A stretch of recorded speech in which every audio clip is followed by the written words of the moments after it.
来关注中韩关系。近段时间，韩国总统尹锡悦在访美前后，频繁在涉及中方核心利益的台海、南海问题上发表错误言论，触碰中方红线。回国后，尹锡悦又拿中国说事，抱怨中国所谓庇护朝鲜，一系列不当言论令中韩关系不断陷入困境。然而，另一方面，韩国驻美大使4号又发出要与中方接触、保持良好关系的信息。尹锡悦政府的对华政策究竟还剩下几分诚意？一次次向美国递上投名状，真的能换来韩国想要的国家利益吗？来看看报道。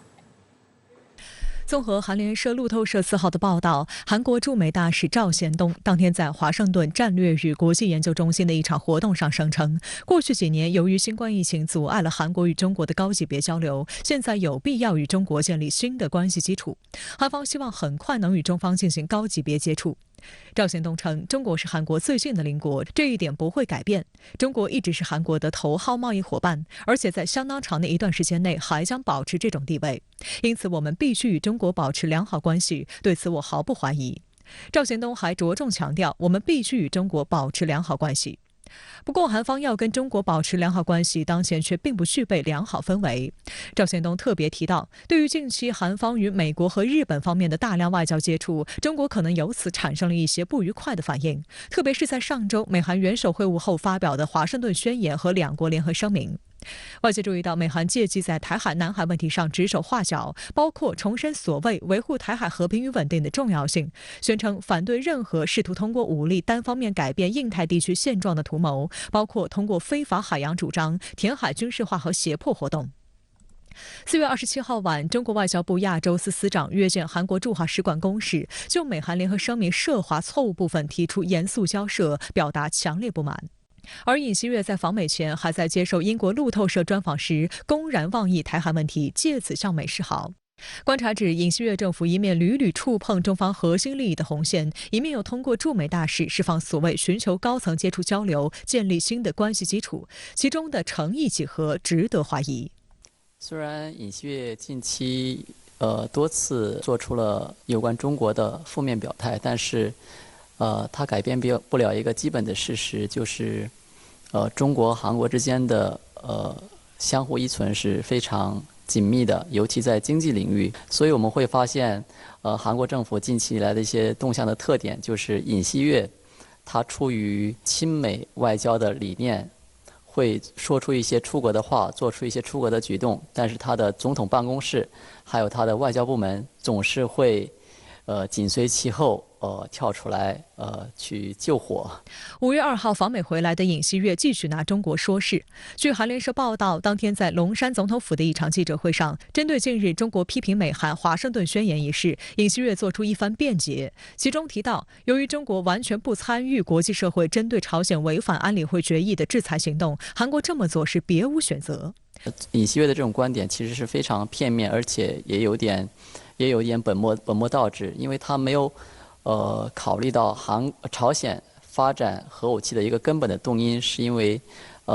它处在一种安全的困境当中，而这种安全的困境其实是美国、韩国造成的，而并不是中国造成的。5月2号，尹锡悦在向内阁说明美国之行的情况时，还告诉内阁，韩美同盟以核为基础进行升级，并已扩大到包括供应链、工业和科技联盟。美韩华盛顿宣言和联合声明中还宣称，将在半导体领域加深合作，以加强双方在高科技领域的供应链韧性。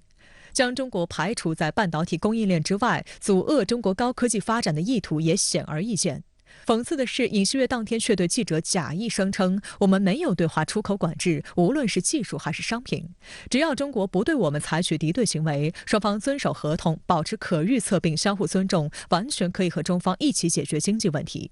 但事实上，在尹锡悦启程赴美的前一天，拜登政府突然发出最后通牒，即一旦中方禁止美国存储科技企业美光在华销售，韩国芯片企业不许填补中国市场缺口。由此可见，韩国在对华贸易方面俨然已经被美操控，直接面临主导产业被美国坑惨的窘境。韩国中央日报评论员李相烈4号就在其专栏文章中指出，半导体同盟韩美之间有很多悬而未决的问题，包括提交机密信息、限制在华半导体生产等补贴毒丸条款、对华半导体设备出口管制等，再加上《金融时报》报道的动员三星和 SK 海力士的计划等。但是尹锡悦总统访问美国，并没有对此得到令人满意的解决方案。文章表示，韩国半导体产业在过去40年里多次渡过难关，但从未像现在这样被卷入列强霸权竞争的中心，迫切需要国家战略来维护包括三星和 SK 海力士在内的韩国企业的实际利益。尹锡悦上台以来，他强调是价值观外交，他改变了以前韩国政府那种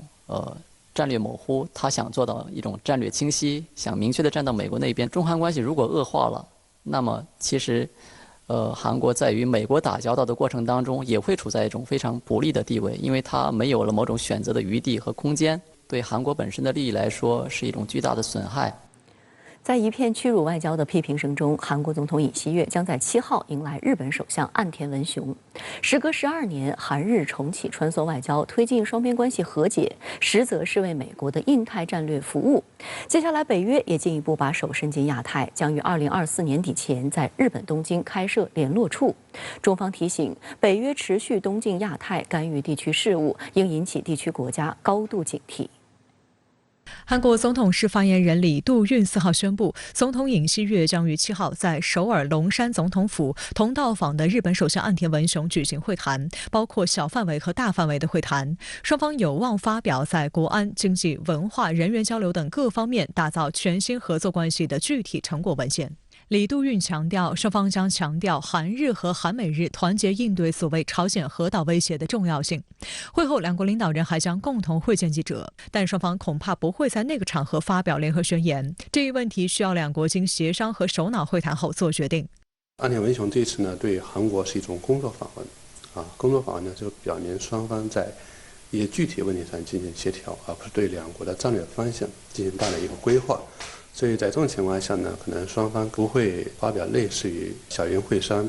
和金大中的联合宣言之类的宏大的一个命题。此次将是尹锡悦和岸田文雄自3月16号的东京会谈后，时隔53天再会，也是时任日本首相野田佳彦2011年10月受时任总统李明博的邀请访问首尔后，韩日时隔近12年后全面重启领导人间的穿梭外交。值得注意的是，岸田文雄原本预计今年夏天，也就是在日本广岛7国集团峰会后进行回访，如今这一日程被提前。韩媒认为，这一安排不仅是为了避免宣布恢复韩日穿梭外交的情况下，只有尹锡悦在3月、5月连续访日，更重要的原因可能与美日韩的安全合作进展有关。因为美日韩将在G7峰会上进行3边会晤，并将进一步讨论3方安全合作。韩国加速与日本走近，离不开美国的指挥棒。在美国施压下，2个月前，尹锡悦政府在强征劳工赔偿问题上对日单方面让步，韩日关系开始有所缓和，美日韩3边合作同步加速。据美国国防部下属网站4号发布的消息，上个月18号，韩日潜艇指挥官访问美军关岛基地，登上缅因号战略核潜艇。韩联社认为，韩军潜艇指挥官登上正在执行作战的美军战略核潜艇尚属首次，韩美日3国潜艇指挥官共同登艇更是前所未有。美军第7潜艇大队方面声称，此举展现美国与韩日形成的特别关系，并表明美国对日韩的承诺重于泰山。而缅因号或还将借7国集团广岛峰会之机访韩。那首先就说明是一种遏制的姿态，表明对地区国家加强了一种可遏制的态势。那么第二呢，它是同时邀请日韩双方的这个军官呢登上这个潜艇，那么是展现了美日韩共同合作团结一致的一个态势。第三个呢，就是美国同时让日韩2国去